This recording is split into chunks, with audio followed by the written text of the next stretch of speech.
Enquanto a ciência nega a possibilidade, pelo menos no momento, histórias de pessoas que afirmam ser de outro tempo ou época são contadas por toda a internet. Fotos antigas de pessoas vestidas com roupas atuais ou usando tecnologia não existente na época parecem provar que viajar do presente para um outro tempo é possível e acontece. A seguir, contarei duas histórias intrigantes que, apesar de muitos alegarem o contrário, aconteceram e que as autoridades até os dias de hoje não conseguem explicar.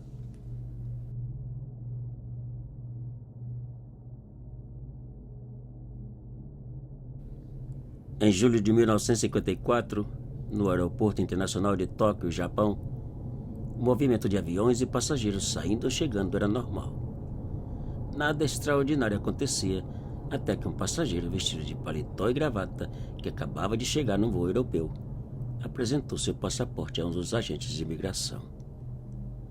Apesar do passaporte parecer legítimo e possuir registro de entrada em vários outros países, o nome do país emissor era um nome que o agente nunca tinha visto ou ouvido falar.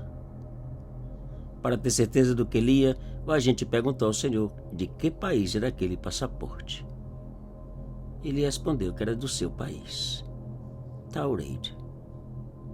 Pensando ser apenas um mal-entendido ou talvez uma barreira linguística, o agente perguntou se o senhor entendia sua pergunta. O senhor respondeu calmamente que sim, pois além de francês, sua língua natal, ele falava japonês, inglês e uma dezena de outras línguas. Ainda confuso, o agente comentou que nunca havia ouvido falar de Tauride.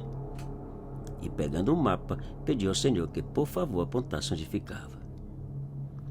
O senhor olhou e, apontando para Andorra, um pequeno principado entre França e Espanha, disse que não conseguia compreender por que seu país não estava no mapa, pois ficava naquela região e existia por mais de 1000 anos.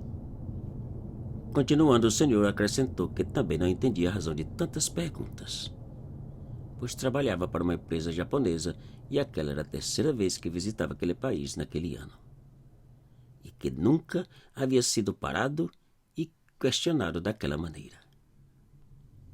Pensando tratar de documentos falsos, o agente resolveu dar uma olhada na bagagem do senhor, enquanto um outro entrava em contato com a empresa para a qual ele dizia trabalhar. Dentro da maleta, os agentes encontraram a identidade e carteira de motorista do senhor, emitidas em Tauride. Também encontraram várias cédulas de dinheiro de vários outros países. Quanto à empresa japonesa, ela realmente existia, porém não possuíam nenhum funcionário com o nome daquele senhor. Quem era aquele homem? E de onde havia chegado? Seria aquilo uma estúpida brincadeira ou realmente pertencia a um outro mundo desconhecido? Depois de várias horas questionando o senhor, os agentes resolveram confiscar seus documentos e colocá-lo no hotel próximo ao aeroporto até que as investigações fossem concluídas. No entanto, na manhã seguinte, a surpresa foi geral. O senhor havia sumido. O quarto estava vazio e arrumado, como se nunca tivesse sido ocupado. Como aquele senhor conseguiu sair continua um mistério, pois além de 2 policiais do lado de fora da porta, o quarto ficava no 6º andar do edifício e a janela estava trancada pelo lado de dentro.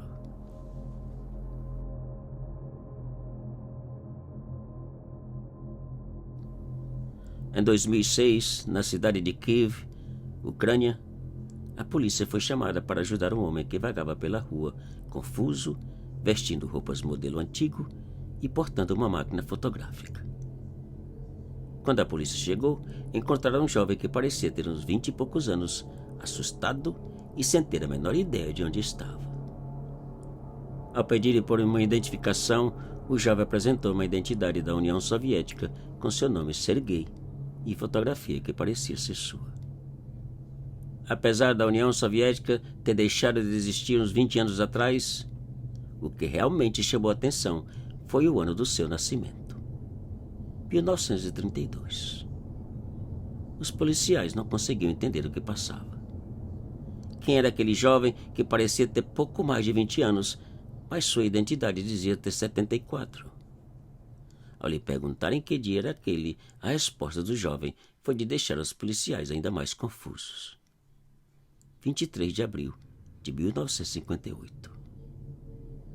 Naquele instante, o jovem foi levado a uma clínica psiquiátrica e entregue aos cuidados do Dr. Pavel Kudrov, que de imediato começou a entrevistá-lo. O Dr. Pavel perguntou a Sergei se ele podia explicar como havia parado em 2006, quando pensava ser 1958. A seguir, foi a sua resposta gravada pelo doutor. Minha intenção era dar uma volta pela cidade e tirar algumas fotografias.